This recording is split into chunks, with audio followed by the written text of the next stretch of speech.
بسم اللہ الرحمن الرحیم۔ السلام علیکم۔ یہ کہانی صفیہ بیگم کی ہے، ایک ایسی ماں کی جو اپنی ساری زندگی اپنے بچوں کے لیے قربانیاں دیتی رہی، لیکن آخر میں اسی کے بیٹوں نے اسے گھر سے نکال دیا۔ وہ تنہا ایک جھونپڑی میں رہنے لگی۔ پھر جو کچھ ہوا وہ کسی معجزے سے کم نہ تھا۔ یہ کہانی آخر تک ضرور پڑھیں، یہ آپ کے دل کو جھنجھوڑ کر رکھ دے گی۔ لاہور کی رہائشی صفیہ بیگم کو جب اس کے بیٹوں نے گھر سے نکال دیا تو وہ ریلوے اسٹیشن پر رہنے لگی۔ اس کے پاس ایک گائے تھی جسے وہ سارا دن چراتی اور اس کا دودھ نکال کر اپنا گزر بسر کرتی۔ وقت گزرتا گیا اور 1 سال کے اندر اس کے پاس 3 گائیں ہو گئیں۔ اس نے عزم کیا تھا کہ ان گایوں کو بیچ کر وہ حج کرے گی۔ جب اس کے بیٹوں کو گایوں کی خبر ملی تو وہ لالچ میں آ کر اسے لینے آ گئے، لیکن صفیہ بیگم ان کے ساتھ جانے پر راضی نہ ہوئی۔ اگلے ہی دن اس کی گائیں چوری ہو گئیں۔ لوگوں نے اسے پولیس میں رپورٹ درج کرانے کا مشورہ دیا تو وہ روتے ہوئے بولی، میں نے اپنی رپورٹ اللہ کے یہاں درج کر دی ہے۔ اگلے روز جب وہ اٹھی تو اس کی آنکھیں حیرت سے کھلی کی کھلی رہ گئیں۔ جنوری کا مہینہ تھا، سخت سردی تھی۔ لاہور کے ریلوے اسٹیشن کے ایک کونے میں صفیہ بیگم نے اپنا جھونپڑا بنا رکھا تھا، جو صرف کپڑوں سے ڈھانپا گیا تھا۔ سرد ہوا نے اس کی بوڑھی ہڈیوں کو ہلا کر رکھ دیا تھا۔ سردی کی شدت سے وہ کانپتے ہوئے اٹھ بیٹھی، اس کے ہونٹ بری طرح تھر تھرا رہے تھے۔ وہ چارپائی پر لیٹی ہوئی تھی اور اس کی جگہ جگہ سے پھٹی رضائی سردی کو روکنے میں ناکام ہو چکی تھی۔ وہ سونے کی کوشش کر رہی تھی کہ اچانک اسے خیال آیا۔ یہ خیال اسے جھٹ سے اٹھا کر بٹھا دیتا ہے۔ وہ بڑبڑانے لگی، ہائے میری تینوں گائیں کہیں سردی سے مر نہ جائیں۔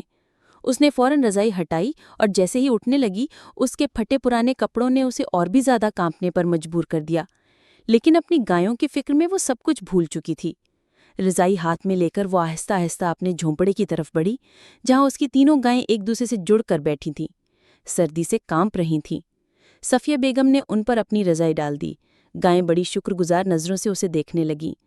اب رضائی تو گایوں کو دے دی تھی، وہ خود کانپنے لگی۔ عمر کا بڑا حصہ گزر چکا تھا، کمر بڑھاپے کی وجہ سے جھک چکی تھی۔ وہ دوبارہ اپنے بستر پر آ گئی، نیچے بچھے کپڑوں کو اوپر لے لیا۔ چارپائی اتنی کمزور تھی کہ وہ درمیان میں دھنس گئی تھی۔ ساری رات وہ کانپتی رہی، ایک لمحے کے لیے بھی اس کی آنکھ نہ لگی، لیکن دل میں ایمان کا جذبہ اتنا بلند تھا کہ وہ سب کچھ برداشت کر رہی تھی۔ وہ کہتی، اس سال ان تینوں گایوں کو بیچ کر حج کے لیے پیسے جمع کروں گی اور اللہ کا گھر دیکھنے جاؤں گی۔ حج ادا کر کے واپس آؤں گی، پھر چاہے موت ہی کیوں نہ آ جائے، کوئی پرواہ نہیں۔ اسے اپنی گزری ہوئی زندگی یاد آنے لگی، بچپن، جوانی اور پھر بڑھاپا، سب صرف محنت اور مشقت سے بھرپور تھے۔ کوئی لمحہ ایسا نہ تھا جس میں اسے مکمل خوشی ملی ہو۔ جب وہ چھوٹی تھی تو اپنے گھر کی گایوں اور بھینسوں کو بڑے شوق سے سنبھالتی تھی۔ ماں کے ساتھ گوبر کی اپلے اٹھاتی اور دیوار پر لگاتی۔ یہ سب کام کرتے کرتے جوانی کی دہلیز پر قدم رکھا تو والد نے اس کی شادی کر دی۔ سسرال کا ماحول بھی کچھ مختلف نہ تھا، گھر کے کام کاج کے ساتھ ساتھ گایوں اور بھینسوں کا بھی خوب خیال رکھتی۔ ایک دن اس کے شوہر رحیم خان نے محبت سے پوچھا، تم بتاؤ تمہیں کیا پسند ہے، جو مانگو گی لا دوں گا۔ نئی نئی شادی ہوئی تھی، شوہر نے سمجھا شاید چوڑیاں، دوپٹہ یا سجنے سنورنے کی کوئی چیز مانگے گی، مگر صفیہ بیگم نے جو بات کہی وہ سن کر شوہر پلنگ پر پہلو بدل کر رہ گیا۔ صفیہ بیگم بولی، مجھے حج کا شوق ہے رحیم خان، مجھے حج کرا دو۔ رحیم خان مسکرایا اور بولا، تو جانتی ہے کہ میرا اتنا بڑا کاروبار نہیں کہ حج کرا سکوں، ہاں روز کا خرچہ دیتا ہوں، تم جمع کرتی رہو، آگے اللہ کی مرضی، وہ ہماری نیتوں کو بہتر جانتا ہے۔ صفیہ بیگم بولی، پھر تو سالوں لگ جائیں گے رحیم خان، کہیں میں مر ہی نہ جاؤں۔ یہ سن کر رحیم خان ہنسنے لگا اور کہانی یہاں رک جاتی ہے، مگر اس کے ایمان، صبر، محنت اور حج کے جذبے نے دلوں کو ہلا کر رکھ دیا۔ رحیم خان نے کہا، بتاتا ہوں، تو پیسے جوڑ اور ان پیسوں سے ایک بھینس خرید لے، ہم دونوں مل کر اس پر محنت کریں گے، جب وہ اچھی صحت مند ہو جائے گی تو اسے اچھی قیمت پر بیچ دینا، تجھے اچھے خاصے پیسے مل جائیں گے جن سے تو حج پر جا سکے گی۔ یہ سن کر صفیہ بیگم بہت خوش ہوئی، مگر انہی دنوں وہ امید سے ہو گئی۔ اس کے باوجود اس نے پیسے جوڑ کر ایک بھینس خرید لی۔ جیسے جیسے اس کے وجود میں بچہ پروان چڑھ رہا تھا ویسے ویسے اس نے بھی بھینس کی پرورش کی۔ اس نے بچے کے ساتھ ساتھ بھینس کا بھی بہت خیال رکھا۔ جب بچہ پیدا ہوا تو بہت کمزور تھا، ایک دن اسے نمونیا ہو گیا۔ گاؤں میں کسی کے پاس علاج نہ تھا، رحیم خان بہت پریشان ہو گیا۔ تب صفیہ بیگم نے بڑے بیٹے کی خاطر وہ بھینس بیچ دی اور جو پیسے ملے ان سے بچے کا علاج کرانے شہر چلی گئی۔ بچہ تو الحمدللہ ٹھیک ہو گیا، لیکن سارے پیسے ختم ہو گئے۔ صفیہ بیگم نے پھر سے محنت شروع کر دی۔ وہ دوبارہ پیسے جمع کرنے لگی۔ وقت گزرتا گیا، وہ بھینس پالتی، بیچتی اور حج کے لیے پیسے جوڑتی رہی۔ لیکن جب بھی حج قریب آتا، کوئی نہ کوئی مجبوری سامنے آ جاتی، کبھی بیٹی کا جہیز، کبھی بیٹی کی شادی۔ یوں وہ حج کا ارادہ چھوڑ کر بھینس بیچتے تھی اور پھر سے محنت میں لگ جاتی۔ اس طرح بچوں کی تمام ذمہ داریاں نبھاتے نبھاتے صفیہ بیگم کی عمر 50 سال ہو گئی۔ اسی دوران اس کا شوہر رحیم خان بھی اس دنیا سے رخصت ہو گیا۔ اس دن تو صفیہ بیگم پھوٹ پھوٹ کر رو پڑی، کہنے لگی، رحیم خان مجھے اکیلا چھوڑ کر کیوں چلے گئے؟ تم نے تو وعدہ کیا تھا کہ ہم دونوں مل کر حج کریں گے، تم تو بغیر حج کیے ہی اللہ کے پاس چلے گئے۔ اسے لگا تھا کہ اب شوہر کے بعد بیٹے اس کا سہارا بنیں گے، لیکن افسوس کہ ایسا نہ ہو سکا۔ بیٹوں کا رویہ آہستہ آہستہ بدلنے لگا۔ پہلے تو صفیہ بیگم کی چارپائی گھر کے ایک فالتو کمرے میں ڈال دی گئی جہاں سارا کباڑ رکھا ہوتا تھا۔ وہی پرانی اور ڈھیلی چارپائی اس کے لیے بچھا دی گئی۔ بیٹوں نے کہا، اماں تو ایک بوڑھی جان ہے، اتنا بڑا کمرہ تیرا کیا کرے گی؟ ہمارے بچوں کو الگ کمرے کی ضرورت ہے، یہ کمرہ ہم انہیں دیں گے۔ صفیہ بیگم نے اس پر بھی کوئی اعتراض نہ کیا، لیکن اس کے بعد بہوؤں نے اس کے لیے ناشتہ کھانا پانی دینا بھی بند کر دیا۔ کہنے لگی، ہٹی کٹی عورت ہے، اپنا بوجھ خود اٹھائے۔ صفیہ بیگم کی جو بھینس تھی اس کا دودھ بہویں استعمال کرتی، لیکن اسے کچھ نہ دیتی۔ بھینسوں کی دیکھ بھال کی ساری ذمہ داری اسی کی تھی۔ کبھی کبھار وہ بیمار ہو جاتی اور کسی بہو سے کہہ دیتی، ذرا بھینس کو چارہ ڈال دو، تو بہو جواب دیتی، ہم فرصت میں نہیں ہیں، ان کاموں کے لیے ہمارے پاس اور بھی کام ہیں۔ وہ بیچاری بیماری کی حالت میں بھی بھینسوں کی دیکھ بھال کرتی رہی۔ پھر ایک دن بیٹوں نے کہا، اماں اب تو آنگن میں چارپائی بچھا کر سویا کر، ہمیں یہ فالتو کمرہ بھی چاہیے، اسے ہم بچوں کے پڑھنے کے لیے بنائیں گے تاکہ سکون سے پڑھ سکے۔ یہ سن کر صفیہ بیگم غصے سے بھڑک اٹھی، کہنے لگی، میں کیا فالتو سامان ہوں کہ جہاں چاہا وہاں پھینک دیا؟ یہ کمرہ اب میں ہی رکھوں گی، کباڑ ہٹاؤ یہاں سے۔ یہ کہنا تھا کہ تینوں بہویں اس پر چڑھ دوڑیں، چیخنے چلانے لگیں۔ بیٹے بھی چلانے لگے۔ جھگڑا اتنا بڑھ گیا کہ تینوں بیٹوں نے ماں کو دھکے دے کر گھر سے نکال دیا۔ بس جاتے جاتے انہوں نے اس کی بھینس اس کے حوالے کر دی اور صفیہ بیگم کو سڑک پر چھوڑ دیا۔ رو رو کر صفیہ بیگم بے حال ہو گئی۔ گاؤں کے بہت سے لوگوں نے اس کے بیٹوں کو سمجھانے کی کوشش کی، لیکن وہ کچھ بھی سننے کو تیار نہ تھے۔ کہنے لگے، اس عورت نے تو ہماری زندگی عذاب بنا دی ہے، اب ہم اسے اپنے گھر میں نہیں رکھ سکتے، ہمارے گھر میں اس کے لیے کوئی جگہ نہیں۔ بیچاری صفیہ بیگم روتی دھوتی ریلوے اسٹیشن کی طرف چل دی۔ وہاں ایک بینچ پر بیٹھ گئی اور اپنی گائے کی رسی ہاتھ میں پکڑے رونے لگی۔ اتنے میں ایک نوجوان لڑکا اس کے پاس آیا۔ جب اس نے صفیہ بیگم سے وہاں بیٹھنے کی وجہ پوچھی تو وہ روتے ہوئے اپنے بیٹوں کے سلوک کی ساری داستان بیان کرنے لگی۔ نوجوان نے دل سے ہمدردی دکھائی اور اسٹیشن کے قریب ہی اس کے لیے ایک جھونپڑی بنا دی۔ صفیہ بیگم نے اس نوجوان کو ڈھیر ساری دعائیں دی۔ صفیہ بیگم کا اخلاق بھی ایسا تھا کہ اسٹیشن پر آنے جانے والے لوگ اس سے مانوس ہو چکے تھے۔ اسٹیشن سے کچھ فاصلے پر ایک کباڑی والا رہتا تھا جو اکثر کوڑا چننے کے لیے اسٹیشن کی طرف آیا کرتا تھا۔ ایک شام جب وہ ضروری سامان جمع کرنے آیا تو دیکھا کہ اسٹیشن سنسان ہے، ایک دو لوگ آ جا رہے تھے۔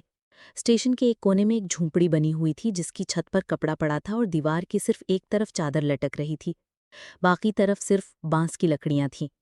جھونپڑی کے اندر ایک بوڑھی عورت بیٹھی ہوئی تھی، نہ کوئی چارپائی نہ کوئی ضروری سامان۔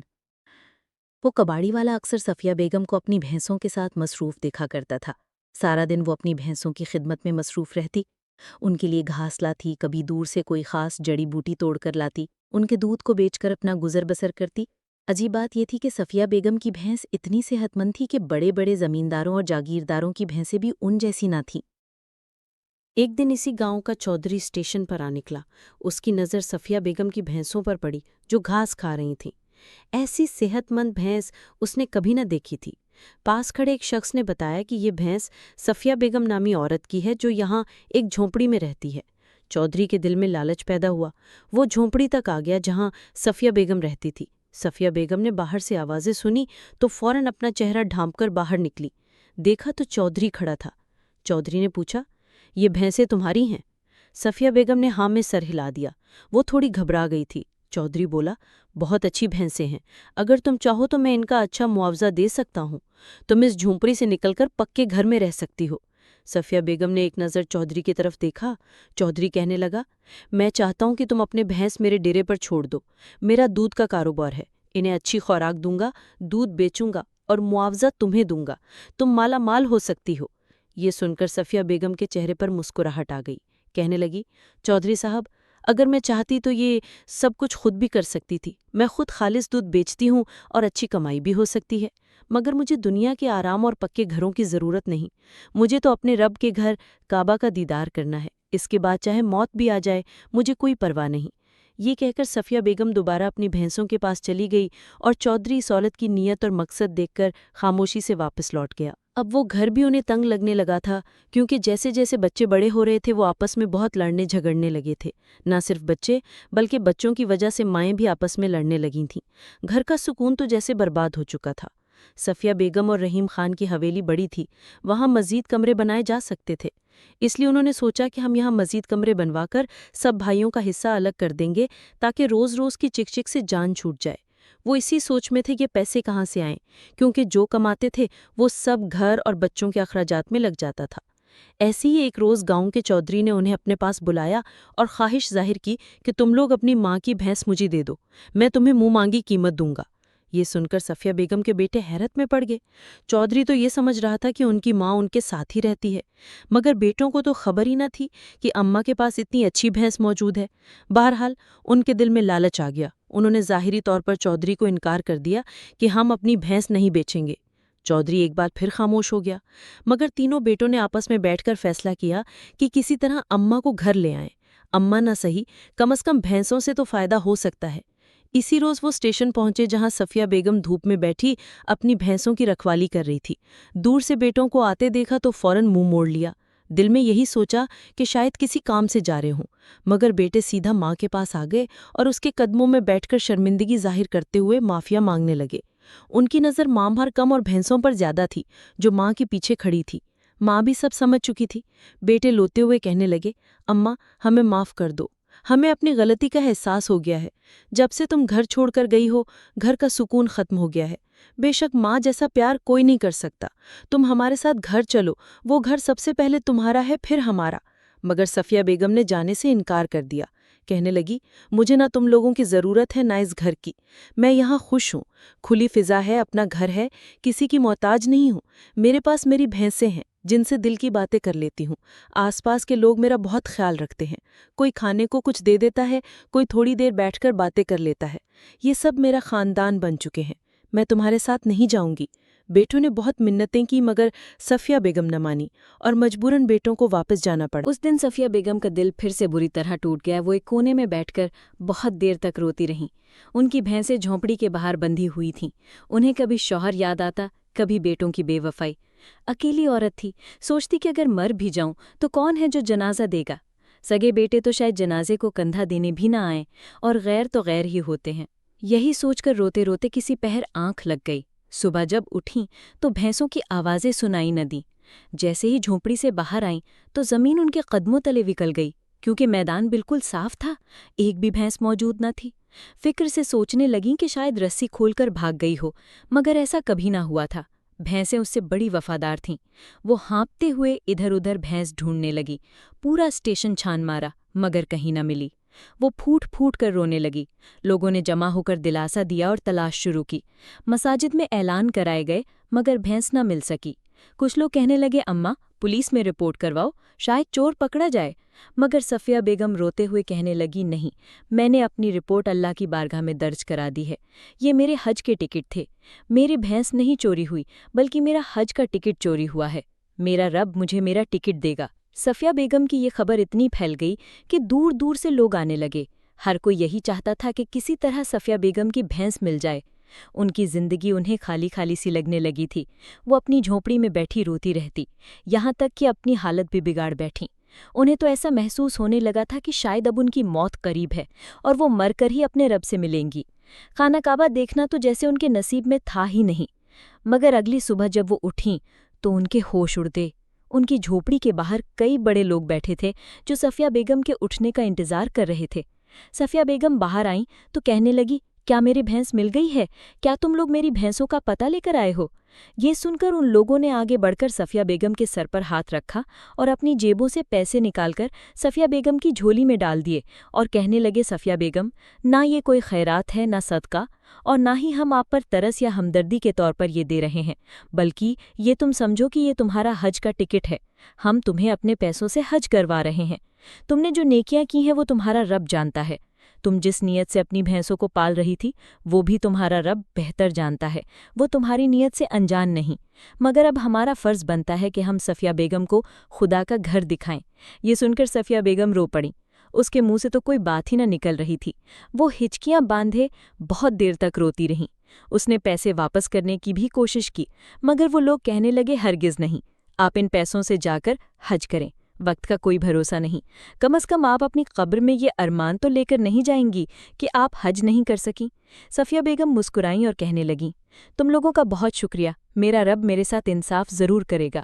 صفیہ بیگم ایک قافلے کے ساتھ حج پر چلی گئیں۔ شاید یہ ان کی زندگی کا سب سے خوبصورت لمحہ تھا۔